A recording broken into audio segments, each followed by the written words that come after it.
All right, here's a quick run through of our Tackform cooling wireless charger. To start, you have to use either the included plug and cable.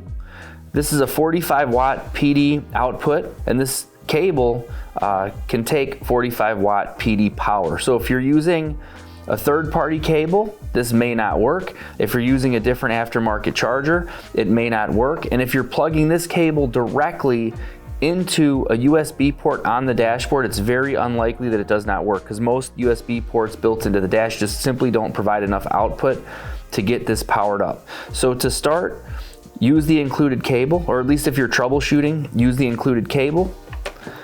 Plug into the 45 watt PD port. Plug into the USB port on the bottom, and then this of course gets plugged into your 12 volt cigarette lighter adapter.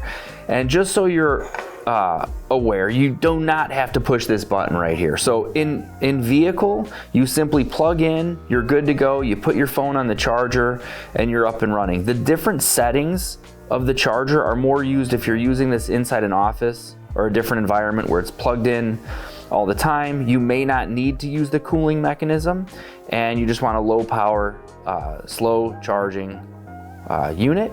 So for vehicle, you never really have to push the button, just plug it in and you're good to go. So first thing we'll do is plug this into a 12 volt location.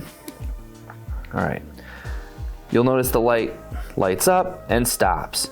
If you see the white light flashing, that's an indicator that it's not getting enough power. So you can use a third-party plug or a third-party cable if it meets the 45 watt PD requirement. But if you're using your own cable and it's flashing, it means the cable or the plug that you're plugged into just isn't putting out enough power. So now you're up and running, and what you do, you simply put the phone into position and you're good to go. So we've had a lot of people comment about the fan, saying the fan isn't blowing. Well, the way that this charger works, the fan itself actually doesn't do any of the cooling. There's something called a Peltier plate inside this cradle where the face gets cold. And then inside, on the back of the Peltier plate, it gets hot. So it warms up these heat sinks, and what the fan is doing in the back is simply blowing out the hot air. So when you have your phone on the charger and you go to take it off, your fingers might feel heat blowing off the back from this fan and from the heat sinks.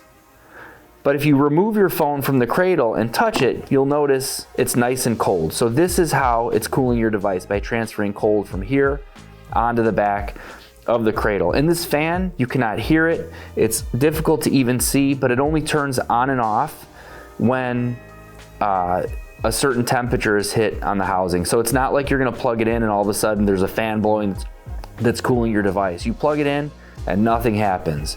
You put the phone on, let it sit there for, it's charging, it's working.